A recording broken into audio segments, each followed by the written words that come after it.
Okay, fifth module. അതിൻ്റെ കുറച്ച് important terms. The following are the important terms much used in the circuit breaker analysis. First term, arc voltage. Second, restriking voltage. Third, recovery voltage. Fourth, rate of rise of restriking voltage. 5, current chopping. And sixth, capacitive current breaking. അതിൽ first one ആണ് arc voltage. It is a voltage that appear across the contacts of the circuit breaker during the arcing period. അപ്പം ആർക്ക് voltage എന്ന് പറയുമ്പോൾ നമ്മുടെ arching വോൾട്ടേജിൽ നമ്മുടെ arching പീരീഡിൽ നമ്മുടെ സർക്യൂട്ട് ബ്രേക്കറിന്റെ കോണ്ടാക്ട്സിന് അക്രോസ് ആയിട്ടുള്ള വോൾട്ടേജിനെയാണ് നമ്മൾ ആർക്ക് വോൾട്ടേജ് എന്ന് പറയുന്നത്.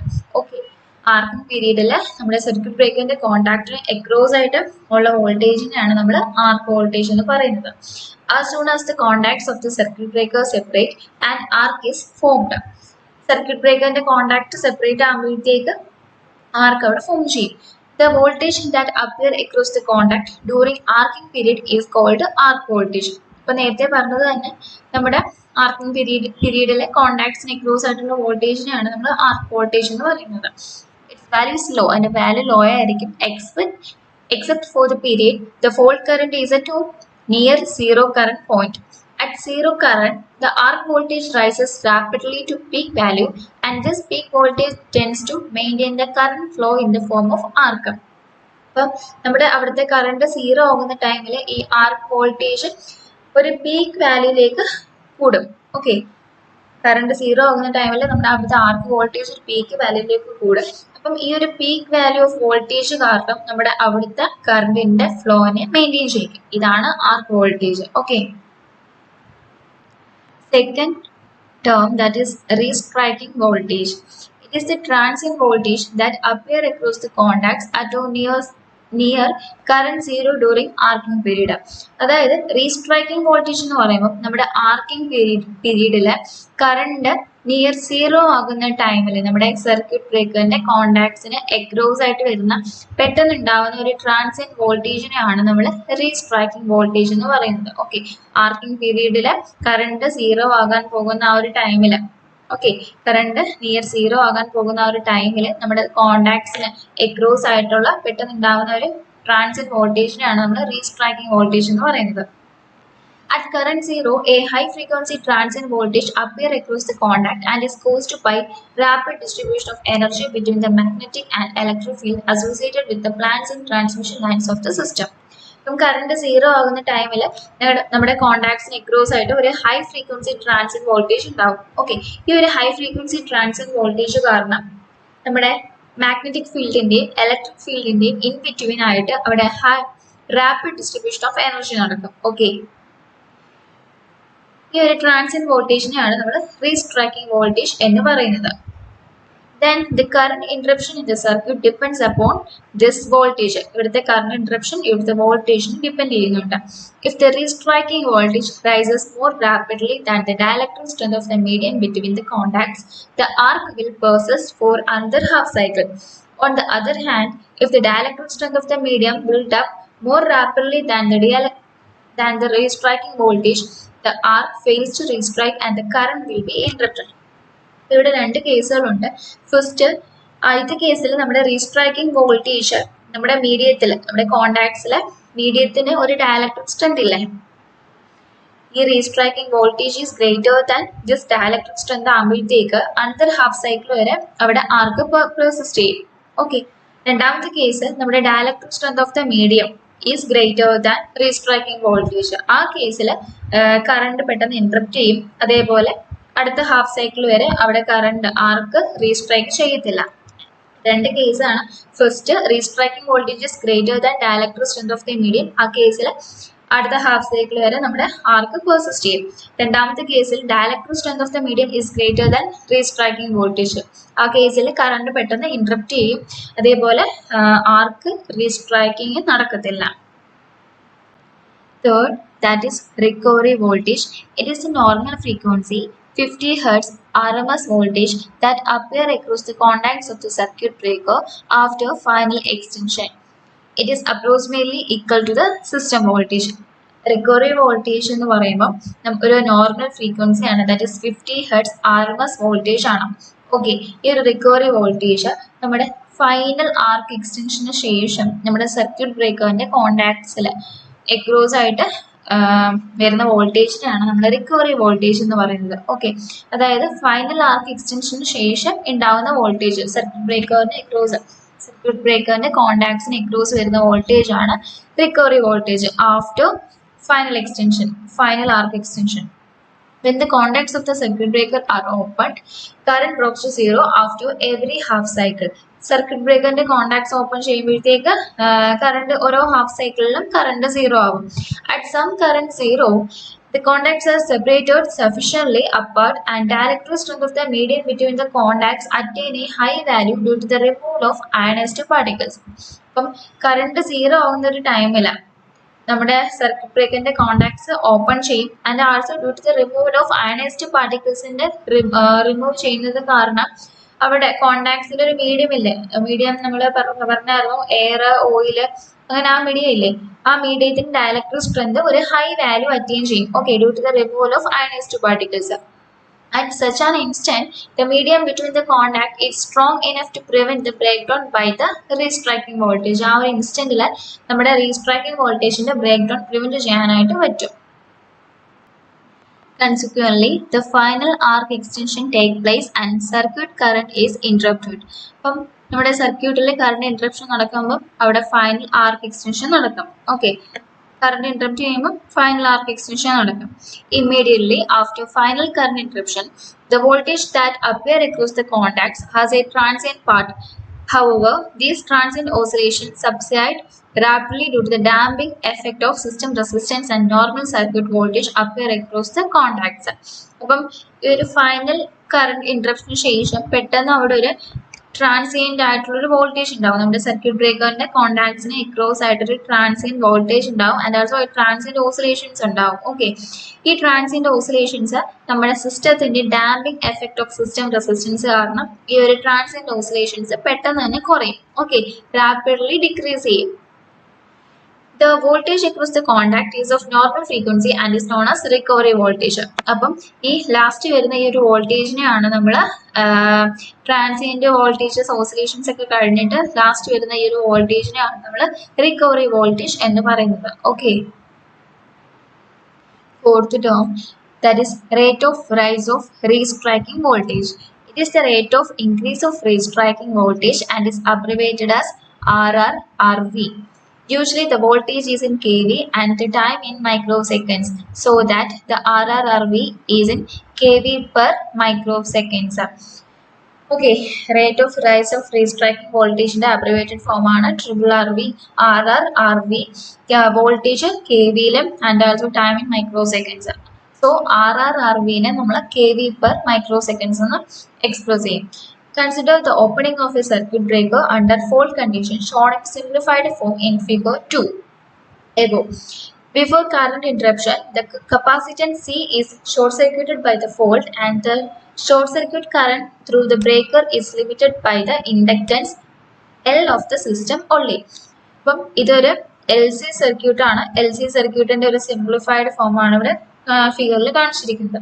അപ്പം ഇവിടെ അണ്ടർ ഫോൾട്ട് കണ്ടീഷൻസിൽ നമ്മുടെ കറണ്ട് ഇന്ററപ്ഷൻ ചെയ്യുന്നതിന് മുമ്പ് നമ്മുടെ കപ്പാസിറ്റൻസ് സി അങ്ങ് ഷോർട്ട് സർക്യൂട്ട് ആവും. ഓക്കെ, കറണ്ട് ഇന്ററപ്റ്റ് ആകുന്നതിന് മുമ്പ് കപ്പാസിറ്റൻസ് സി ഷോർട്ട് സർക്യൂട്ട് ആവും. സോ ഈ അവിടുത്തെ ഷോർട്ട് സർക്യൂട്ട് കറണ്ടിനെ ലിമിറ്റ് ചെയ്യാൻ വേണ്ടിയിട്ട് നമ്മുടെ ഇൻഡക്റ്റൻസ് യൂസ് ചെയ്യും. ഓക്കെ, അവിടുത്തെ ഷോർട്ട് സർക്യൂട്ട് കറണ്ടിനെ ലിമിറ്റ് ചെയ്യുന്നത് ഇൻഡക്റ്റൻസ് വെച്ചിട്ടാണ്. ആൻഡ് ആൾസോ ഇവിടുത്തെ വോൾട്ടേജ് നമ്മുടെ ഷോർട്ട് സർക്യൂട്ട് കറണ്ട് ഇവിടുത്തെ വോൾട്ടേജിനെ 90 ഡിഗ്രി ലാഗ് ചെയ്യും. ഈ കറണ്ട് നമ്മുടെ വോൾട്ടേജിനെ 90 ഡിഗ്രി ലാഗ് ചെയ്യും. And also where I represents the short circuit current and EA represents the arc voltage. It may be seen that in this condition the entire generator voltage appear across the inductance L. When the contacts are opened and the arc finally extinguished at some current zero. The generator voltage E is suddenly applied to the inductance and capacitance in series. അപ്പോൾ നമ്മുടെ circuit ബ്രേക്കറിന്റെ contacts open ആയി കഴിഞ്ഞിട്ട് at some current zero ആകുമ്പോഴത്തേക്ക് ആർക്ക് അവിടെ finally എക്സ്റ്റിങ്വിഷ് ചെയ്യും. Okay, this LC combination forms an oscillatory circuit and produces a transient of frequency. ഈ ഒരു LC combinations അവിടെ oscillatory circuit produce ചെയ്യും. ഈ oscillatory circuit അവിടെ transient of frequency produce ചെയ്യും. That is Fn is equal to 1 by 2 pi root LC, which appear across the capacitor C and hence across the contacts in the circuit breaker. അപ്പം ഈ ഒരു frequency നമ്മുടെ കപ്പാസിറ്ററിന് across ആയിട്ടായിരിക്കും ഉണ്ടാവുന്നത് and also across the contacts of the circuit breaker. This transient voltage, as already noted, is known as restriking voltage and may reach an instantaneous peak value towards the peak phase to neutral voltage, that is 2 em. ഈ ഒരു transient വോൾട്ടേജിനെയാണ് നമ്മൾ restriking voltage എന്ന് പറയുന്നത്. അത് instantaneous peak വാല്യൂയിലോട്ട് എത്തും. Okay, അതൊരു instantaneous peak വാല്യൂയിലോട്ട് എത്തും, which is twice the phase to neutral voltage. നമ്മുടെ phase to neutral voltage EM ആണ്. അപ്പോൾ ഫേസ് ടു ന്യൂട്രൽ വോൾട്ടേജിന് ടോയ്സ് ആവും, that is 2 into EM. The system losses causes the oscillations to decay fairly rapidly, but the initial overshoot increases the possibility of the restriking the arc. ഒരു LC circuit ആണ്. ഈ ഒരു LC circuit കാരണം തന്നെ ഇവിടെ oscillations ഉണ്ടാവും. ആ oscillations decay rapidly കുറഞ്ഞു വരും. ബട്ട് അവിടുത്തെ ഒരു ഇനിഷ്യൽ ഓവർഷൂട്ട് കൂടുതലായതുകൊണ്ട് തന്നെ അവിടുത്തെ റീസ്ട്രൈക്കിംഗ് ആർക്ക് ഉണ്ടാവാനുള്ള പോസിബിലിറ്റി ഭയങ്കര കൂടുതലാണ്. It is the rate of rise of restriking voltage RRRV which decides whether the arc will restrike or not. അപ്പോൾ നമ്മുടെ RRRV ആണ്, അതായത് rate of rise of restriking voltage ആണ് ഡിസൈഡ് ചെയ്തത്. ആർക്ക് റീസ്ട്രൈക്ക് ചെയ്യണോ വേണ്ടോ എന്ന് തീരുമാനിക്കുന്നത് ഈ RRRV ആണ്. If RRRV is greater than the rate of rise of dielectric strength between the contacts, the arc will restrike. However, the arc will fail to restrike if RRRV is less than the rate of increase of dielectric strength between the contacts of the breaker. അപ്പം ഇവിടെ RRRV is greater than dielectric strength ആണെങ്കിൽ അവിടെ ആർക്ക് റീസ്ട്രൈക്ക് ചെയ്യും.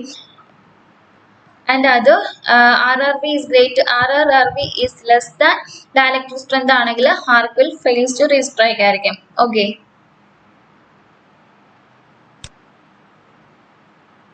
and the value of the RRRV depends upon first, that is recovery voltage, and also the natural frequency of oscillations. For a short circuit occurring near the power station bus bars, C being small, the natural frequency, that is Fn, is equal to 1 by 2 pi root LC will be high. Consequently, RRRV will be attaining large value. Thus, the worst condition for a circuit breaker would be that when the fault take place near the bus bar. അപ്പോൾ നമ്മുടെ power സ്റ്റേഷനിൽ bus ബാറിൽ എന്തെങ്കിലും short circuit ഉണ്ടാകുമ്പോൾ അവിടുത്തെ natural frequency Fn 1 by 2 pi root LC high ആയിരിക്കും, and also the capacitance small ആയിരിക്കും. അതായത് ഇൻവേഴ്സ്ലി പ്രൊപ്പോർഷനൽ ഫ്രീക്വൻസി കൂടുമ്പോൾ നമ്മുടെ കപ്പാസിറ്റൻസ് ഇവിടെ സ്മോൾ ആയിരിക്കും. Fifth one, that is current chopping. It is the phenomenon of current interruption before the natural current zero is reached. അതായത് current chopping എന്ന് പറയുമ്പോൾ നമ്മുടെ നാച്ചുറലി കറണ്ട് സീറോ ആകുന്നതിന് മുമ്പ് കറണ്ട് ഇൻട്രപ്ഷൻ നടക്കുന്ന ആ ഒരു പ്രോസസ്സിനെയാണ്, ആ ഒരു ഫിനോമിനെയാണ് നമ്മൾ കറണ്ട് ചോപ്പിംഗ് എന്ന് പറയുന്നത്. The current chopping mainly occurs in air blast circuit breakers because they attain the same extinguishing power irrespective of the magnitude of the current to be interrupted. അതായത് current chopping മെയിനായിട്ട് നമ്മുടെ air blast circuit ബ്രേക്കറിലാണ് മെയിനായിട്ട് നടക്കുന്നത്. Okay, air blast circuit ബ്രേക്കറിൽ നമ്മുടെ കറണ്ടിന്റെ magnitude നോക്കിയിട്ടല്ല നമ്മുടെ അവിടെ പവർ എക്സ്റ്റിങ്ക്വിഷ് ചെയ്യുന്നത്. ഓക്കെ, അപ്പം ഹൈ പവർ ആണ്, ഹൈ കറണ്ട് ആണെങ്കിലും ലോ കറണ്ട് ആണെങ്കിലും നമ്മൾ സെയിം പവർ ആയിരിക്കും നമ്മൾ അവിടെ എക്സ്റ്റിങ്ക്വിഷ് ചെയ്യുന്നത്. Okay, when breaking low current, example transformer magnetizing current, with such breakers the powerful deionizing effect of air blast causes the current to fall abruptly to zero well before the natural current zero is reached. ഒരു low value of കറണ്ടിനെ break ചെയ്യുന്ന ഒരു ടൈമിലാണ് ഈ ഒരു process നടക്കുന്നത്. Okay, ഏത് ampere current ആണെങ്കിലും, high ampere ആണെങ്കിലും ലോ കറണ്ട് ആണെങ്കിലും നമ്മളിവിടെ സെയിം പവർ ആയിരിക്കും, സെയിം എക്സ്റ്റിങ്ഷൻ പവർ ആയിരിക്കും നമ്മളിവിടെ പ്രൊവൈഡ് ചെയ്യുന്നത്. ഓക്കെ, അപ്പം ഇവിടെ ഒരു ലോ വാല്യൂസ് ഓഫ് കറണ്ടിന് നമ്മൾ ഒരു പവർഫുൾ ഡിയാനൈസിങ് എഫക്റ്റ് കൊടുക്കും. ഓക്കെ, ലോ വാല്യൂസ് ഓഫ് കറണ്ടിന് നമ്മളൊരു പവർഫുൾ ഡിയാനൈസിങ് എഫക്റ്റ് കൊടുക്കുമ്പോൾ നാച്ചുറലി കറണ്ട് സീറോ ആകുന്നതിന് മുമ്പ് തന്നെ നമ്മുടെ കറണ്ട് ഇന്ററപ്ഷൻ നടക്കും. ഓക്കെ, ആ ഒരു ഫിനോമിനെയാണ് നമ്മൾ കറന്റ് ചോപ്പിംഗ് എന്ന് പറയുന്നത്. നാച്ചുറലി കറണ്ട് സീറോ ആകുന്നതിന് മുമ്പ് തന്നെ ഒരു ലോ വാല്യൂസ് ഓഫ് കറണ്ടിൽ നമ്മളൊരു പവർഫുൾ ഡിയാനൈസിങ് എഫക്റ്റ് കൊടുക്കുമ്പോൾ ആ കറണ്ട് ഇന്ററപ്ഷൻ നടക്കും. Okay, then this phenomenon is known as current chopping and the result in the production of high voltage transit across the contacts of the circuit breaker. ഈ ഒരു phenomenon ആണ് നമ്മൾ current chopping എന്ന് പറയുന്നത്. current chopping നടക്കുമ്പോൾ current zero ആയിരിക്കും. as a result circuit ബ്രേക്കറിനെ cross ആയിട്ട് ഒരു ഹൈ വോൾട്ടേജ് പ്രൊഡ്യൂസ് ചെയ്യും. It is discussed as below. Consider again figure 2. ഇത് നമ്മൾ നേരത്തെ ഫിഗർ ഇവിടെ consider ചെയ്തേക്കാണ്. as figure 19.90. Suppose the arc current is I when it is chopped down to zero value as shown by point A in figure 9.92. അതായത് നമ്മുടെ ആർക്ക് current ഐനെ നമ്മൾ ചോപ്പ് ചെയ്തിട്ട് zero വാല്യൂയിലോട്ട് reduce ചെയ്തു. Okay, as the chop occur at current I, therefore the energy stored in the inductance is Li square by 2. This energy is transferred to the capacitance C. The charging relative to the prospective voltage E is given by. അപ്പോൾ നമ്മുടെ ഇൻഡക്ടൻസിൽ store ചെയ്തിരിക്കുന്ന energy Li²/2 ഈ ഒരു എനർജീനെ നമ്മൾ കപ്പാസിറ്റൻസിലേക്ക് transfer ചെയ്തു. Therefore, the charging related to prospective voltage, that is half Li² is equal to Ce²/2. Therefore, E is equal to I√of L/C. The prospective voltage E is at very high as compared to the dielectric strength by the cap, so that the breaker strikes. ഈ ഒരു current chopping കാരണം ഇവിടുത്തെ voltage ഭയങ്കരമായിട്ട് കൂടും. And also the deionizing force is still in action, therefore the chop occur again, but the arc current in this time is smaller than the previous case. This induces a lower prospective voltage to reignite the arc. In fact, the several chops may occur until a low enough current is interrupted, which produces insufficient induced voltage to restrike across the breaker gap. Consequently, the final interruption of current take place. അപ്പം final interruption of കറണ്ടിന്റെ ടൈമിൽ several chops occur ചെയ്ത് നമ്മുടെ current suppress ചെയ്ത് ഒരു natural കറണ്ടിലേക്ക് എത്തും. And also recovery വോൾട്ടേജിലേക്ക് വരും അടുത്ത ഫൈനൽ കറണ്ട് ഇൻട്രപ്ഷൻ ടൈമിൽ. Sixth one, that is capacitive current breaking. Another cause of excessive voltage surges in the circuit breaker is the interruption of capacitive current. അതായത് നമ്മുടെ circuit ബ്രേക്കറിൽ excessive voltage surges ഒക്കെ കാരണം capacitive കറണ്ടിൽ interruption നടക്കും. ആ ഒരു കേസാണ് ഇവിടെ കപ്പാസിറ്റീവ് കറണ്ട് ബ്രേക്കിംഗ് എന്ന് പറയുന്നത്. The examples of such instances are opening of an unloaded load transmission line, then disconnecting a capacitor bank used for power factor improvement. And our examples ആണ് തന്നിരിക്കുന്നത്. First opening of an unloaded long transmission line, then നമ്മൾ സബ്സ്റ്റേഷനിലൊക്കെ power factor improve ചെയ്യാൻ വേണ്ടിയിട്ട് നമ്മൾ capacitors use ചെയ്തില്ലേ. അപ്പം power factor improve ചെയ്ത് കഴിഞ്ഞാൽ കപ്പാസിറ്റർ ബാങ്ക് നമ്മൾ റിമൂവ് ചെയ്യും. അപ്പം ആ ഒരു ഇൻസ്റ്റൻസിലൊക്കെ സംഭവിക്കുന്നതാണ് നമ്മൾ capacitive current breaking. Consider the simple equivalent circuit of an unloaded transmission line shown in figure 19.20. Such a line, although unloaded in the normal sense, which actually carries a capacitive current I on the account of appreciable amount of the capacitance C between the line and the earth.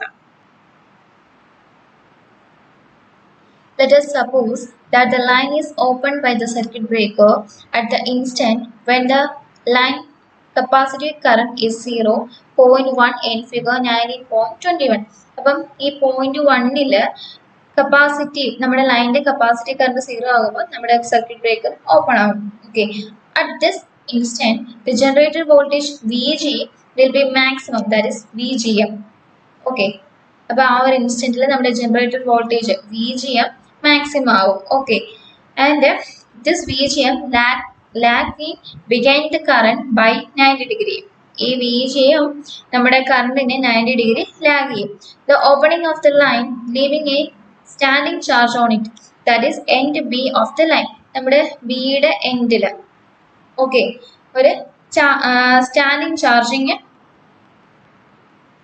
ബിയുടെ എൻഡിൽ ഒരു standing charging ഉണ്ടാവും. And also this capacitor നമ്മുടെ VGMലേക്ക് charge ആവും. However, the generator end of the line, that is end of the line, ഈ എയുടെ എൻഡിൽ, അതായത് നമ്മുടെ ജനറേറ്റർ എൻഡിൽ continues its normal sinusoidal variation, ഒരു സിനുസോയ്ഡൽ വേരിയേഷൻ നടന്നുകൊണ്ടിരിക്കും. The voltage VR across the circuit breaker will be the difference between the voltages on the respective sides. അപ്പം ബിയുടെ ഇവിടെ ഒരു വോൾട്ടേജ് ഉണ്ട്, എയുടെ ഇവിടെ ഒരു വോൾട്ടേജ് ഉണ്ട്, രണ്ടും തമ്മിലുള്ള വോൾട്ടേജ് ഡിഫറൻസ് ആണ് VR, that is VR across the circuit breaker. Circuit breaker across ആയിട്ടുള്ള voltage. Its initial value is 0, that is 0.1, and is 0.1 and initial value 0 ആയിരിക്കും, and is increases slowly in the beginning. But half a cycle later, the point R in figure 19.21, the potential of the circuit breaker contact A become maximum negative, which causes the voltage across the breaker VR to become 2 VGM. അപ്പോൾ നമ്മുടെ point ആറില് the potential of the circuit breaker maximum negative ആവും, അതായത് 2 times 2 VGM ആവും. Okay, this voltage may be sufficient to restrike the arc. ഇപ്പം ഈ circuit ബ്രേക്കറിന് across ആയിട്ടുള്ള ഈ ഒരു വോൾട്ടേജ് വെച്ചിട്ട് നമുക്ക് സഫിഷ്യൻ്റ് ആയിട്ട് അവിടുത്തെ ആർക്കിനെ നമുക്ക് റീസ്ട്രൈക്ക് ചെയ്യാനായിട്ട് പറ്റും.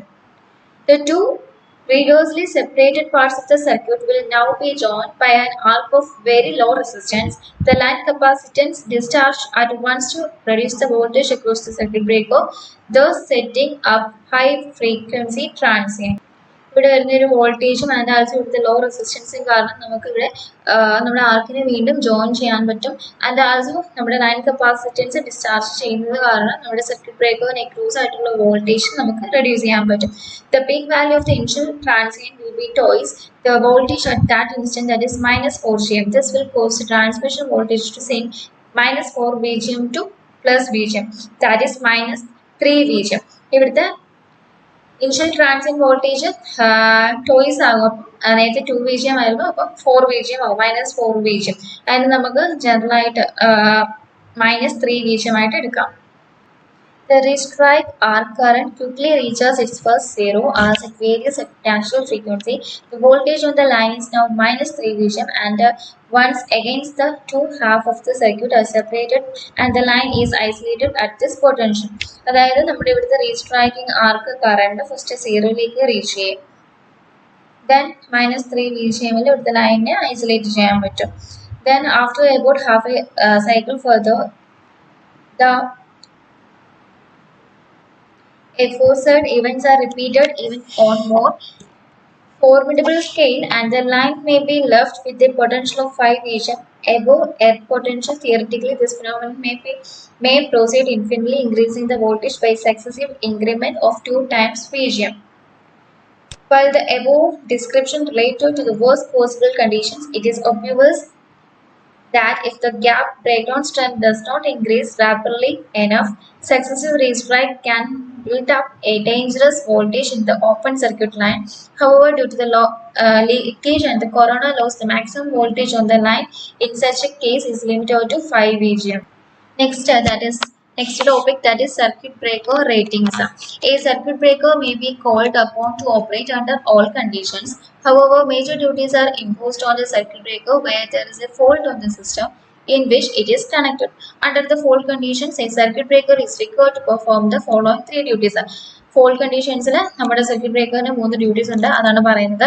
It may be capable of opening the faulty circuit and breaking the fault current. അപ്പം ഫോൾട്ട് വരുമ്പോൾ നമ്മുടെ സർക്യൂട്ടിന് ഓപ്പൺ ആകാനും ആ ഫോൾട്ടിന് ബ്രേക്ക് ചെയ്യാനും കേബിൾ ആകണം. Then it must be capable of being closed on to the fault. അപ്പം ഫോൾട്ട് കഴിഞ്ഞതിന് ശേഷം ഓപ്പൺ ആയിട്ടുള്ള സർക്യൂട്ടിനെ ക്ലോസ് ആക്കാനും കേപ്പബിൾ ആണ്. It must be capable of carrying fault current for a short time while another circuit breaker is clearing the fault. അതായത് ഒരു short ടൈമിലേക്ക് നമുക്കൊരു ഹൈ കറണ്ടിനെ ക്യാരി ചെയ്യാൻ വേണ്ടിയിട്ടൊരു കേബിൾ ആയിരിക്കണം. Corresponding to the above mentioned duties, the circuit breaker have 3 ratings. That is braking capacity, brake ചെയ്യാൻ പറ്റണം, break ചെയ്തത്, then making capacity and short time capacity. Okay, fault വരുമ്പോൾ ബ്രേക്ക് ചെയ്യാൻ പറ്റണം, ദെൻ അതിനെ മേക്ക് ചെയ്യാൻ പറ്റണം, ദെൻ ഒരു ഷോർട്ട് ടൈം കപ്പാസിറ്റിയിലേക്ക് നമുക്ക് കറണ്ടിനെ ക്യാരി ചെയ്യാനും പറ്റണം. First one, that is breaking capacity. It is the current, that is RMS, that is circuit breaker is capable of breaking at given recovery voltage and under specific conditions. That is example, power factor, then rate of rise of race tracking voltage. ഒരു given recovery voltageൽ break ചെയ്യുന്നതിനെയാണ്, അതൊരു under specific കണ്ടീഷൻസിൽ ഒരു given recovery വോൾട്ടേജിൽ break ചെയ്യുന്നതിനെയാണ് നമ്മൾ breaking capacity എന്ന് പറയുന്നത്. Okay, the breaking capacity is always stated at the RMS value of the fault current at the instant of contact separation. അതായത് നമ്മുടെ contact separate ആകുമ്പോൾ ആ ഒരു ഇൻസ്റ്റന്റിലുള്ള ഫോൾട്ട് കറണ്ടിന്റെ RMS വാല്യൂലാണ് നമ്മൾ ഈ ബ്രേക്കിംഗ് കപ്പാസിറ്റിനെ സ്പെസിഫൈ ചെയ്യുന്നത്, എക്സ്പ്രസ് ചെയ്യുന്നത്. When a fault occurs, there is a considerable asymmetry in the fault current due to the presence of DC component. ഈ ഒരു DC കമ്പോണന്റിന്റെ പ്രസൻസ് ഉണ്ടായതുകൊണ്ട് തന്നെ ഒരു ഫോൾട്ട് ഉണ്ടാകുമ്പോഴത്തേക്ക് അവിടെ ഒരു കൺസിഡറബിൾ ആയിട്ടുള്ള ഒരു അസിമെട്രി ഉണ്ടാകും. Okay, the DC component dies away rapidly, a typical decrement factor being 0.8 per cycle. ഈ DC component പെട്ടെന്ന് തന്നെ ഡൈ ചെയ്ത് പോകും. ആൻഡ് typical decrement factor എന്ന് പറയുമ്പോൾ 0.8 per cycle ആണ്. Referring to figure 19.24, the contacts are separated at DD dash ആണ്. contacts separate ചെയ്യുന്നത് DD dash ആണ്. At this instant, the fault current R X is equal to maximum value of AC component. X നമ്മുടെ ഇവിടുത്തെ AC component ആണ്, Y നമ്മുടെ ഇവിടുത്തെ DC component. Okay. Therefore, symmetrical breaking current is equal to നമ്മുടെ RMS value of AC component equal ആണ് നമ്മുടെ symmetrical breaking current. So, which is equal to X by root 2. And asymmetrical breaking current is equal to RMS value of total current. Total current ആവും നമ്മുടെ AC യും DC യും വരും, which is equal to root of X by root 2 the whole square plus Y square. It is a common practice to express the breaking capacity is in MVA by taking into account the rated breaking current and the rated service voltage. അപ്പം ഈ breaking കപ്പാസിറ്റിനെ express ചെയ്യുന്നത് MVA ലാണ്. Thus, if I is the rated breaking current in ampere, I നമ്മുടെ rated breaking current ആണ്, V is the rated service line voltage in volt. Then for a three-phase circuit, the breaking capacity is equal to root 3 V into I into 10 raised to minus 6 MVA, where V is the rated service line voltage and I is the rated breaking current. The next term, that is making capacity, there is always a possibility of closing or making the circuit under short circuit conditions. The capacity of a breaker to make current depends upon its ability to withstand and close successfully against the effect of electromagnetic forces. അതായത് making capacity എന്ന് പറയുമ്പോൾ നമ്മുടെ short circuit കണ്ടീഷൻസിൽ നമ്മുടെ സർക്യൂട്ടിനെ close ചെയ്യാനും സർക്യൂട്ടിനെ make ചെയ്യാനും ആയിട്ടുള്ള പോസിബിലിറ്റി ഉണ്ട്. സോ നമ്മുടെ ഇലക്ട്രോമാഗ്നറ്റിക് ഫോഴ്സസിന് എഗനിസ്റ്റ് ആയിട്ട് നമ്മൾ സർക്യൂട്ട് ബ്രേക്കറിനെ ക്ലോസ് ചെയ്യാൻ പറ്റണം, അല്ലെങ്കിൽ അതിനെ വിത്ത്സ്റ്റാൻഡ് ചെയ്യാനായിട്ട് പറ്റണം. ഈ ഒരു these forces are proportional to the square of maximum instantaneous current on closing.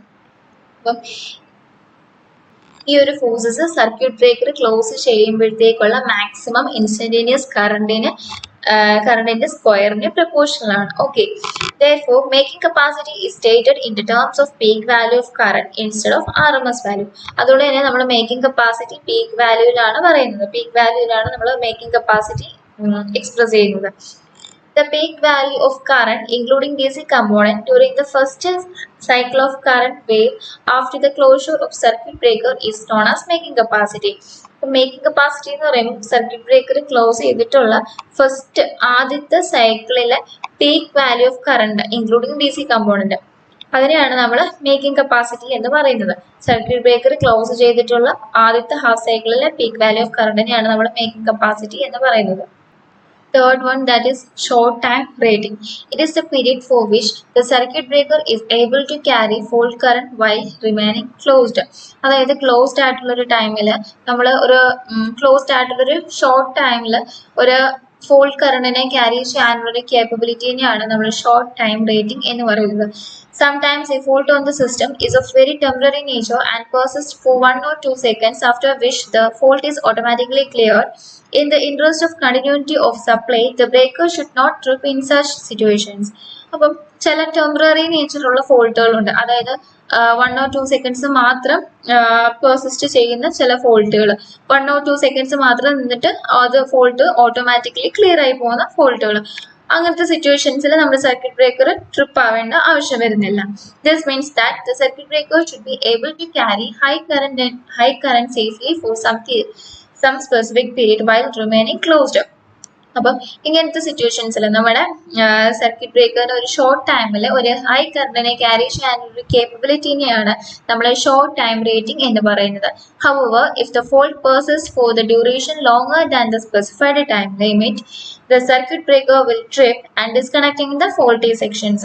അതായത് ഈ ഒരു ഫോൾട്ട് ഒരു സ്പെസിഫൈഡ് ടൈം ലിമിറ്റിനെക്കാട്ടി ആ ഒരു ഫോൾട്ട് ഇവിടെ പെർസിസ്റ്റ് ചെയ്യുകയാണെങ്കിൽ സർക്യൂട്ട് ബ്രേക്കർ ട്രിപ്പ് ആയിട്ട് നമ്മുടെ ഫോൾട്ടി സെക്ഷനെ ഡിസ്കണക്ട് ചെയ്ത് കൊടുക്കും. Okay. The short-term rating of a circuit breaker depends upon its ability to withstand the electromagnetic force effects and the temperature rise. അപ്പോൾ നമ്മുടെ short time rating electromagnetic force എഫക്ട്സിനെ അതേപോലെ temperature റൈസിനെ depend ചെയ്യുന്നുണ്ട്. Then the oil circuit breaker have a specified limit of 3 seconds when the ratio of the symmetrical breaking current to the rate of normal current does not exceed 40. However, if this ratio is more than 40, then the specified limit is 1 second. അതായത് നമ്മുടെ symmetrical breaking current to the rated normal current 40-ന് മുകളിൽ പോകാത്ത കേസിലാണെങ്കിൽ oil circuit ബ്രേക്കറിന്റെ specified limit 3 seconds ആയിരിക്കും. അതായത് oil circuit ബ്രേക്കറിന്റെ നമ്മുടെ ഷോർട്ട് ടൈം കപ്പാസിറ്റി 3 സെക്കൻഡ്സ് ആയിരിക്കും. ഓക്കെ, ദെൻ അതിന്റെ റേഷ്യോ 40-ന് മുകളിലാണെങ്കിൽ അതിന്റെ സ്പെസിഫൈഡ് ലിമിറ്റ് 1 സെക്കൻഡ് ആയിരിക്കും. ഓയിൽ സർക്യൂട്ട് ബ്രേക്കറിന്റെ ഷോർട്ട് ടൈം കപ്പാസിറ്റി 1 സെക്കൻഡ് ആയിരിക്കും 40-ന് മുകളിലാണെങ്കിൽ. Then normal current rating it is the RMS value of current which the circuit breaker is capable of carrying continuously at its rated frequency under specified condition. The only limitation in this case is the temperature rise of the current carrying parts. അതായത് ഒരു rated ഫ്രീക്വൻസിയിൽ നമ്മുടെ circuit ബ്രേക്കറിനെ carry ചെയ്യാൻ പറ്റുന്ന ഒരു RMS value of കറണ്ടിനെയാണ് നമ്മൾ normal current rating എന്ന് പറയുന്നത്. ഇതിന്റെ വൺ ഓഫ് ദ ലിമിറ്റേഷൻ എന്ന് പറയുമ്പോൾ നമ്മുടെ കറണ്ട് ക്യാരിങ് പാർട്സിന്റെ ടെമ്പറേച്ചർ റൈസ് ആണ് ഇതിന്റെ വൺ ഓഫ് ദ ലിമിറ്റേഷൻ ആയിട്ട് പറയുന്നത്. This is normal current rating. ഇതിനകത്ത് ഈ വീഡിയോയിൽ നമ്മൾ കുറച്ച് ഇമ്പോർട്ടൻറ്റ് ടേംസ് ആണ് പഠിച്ചത്. Okay, thank you.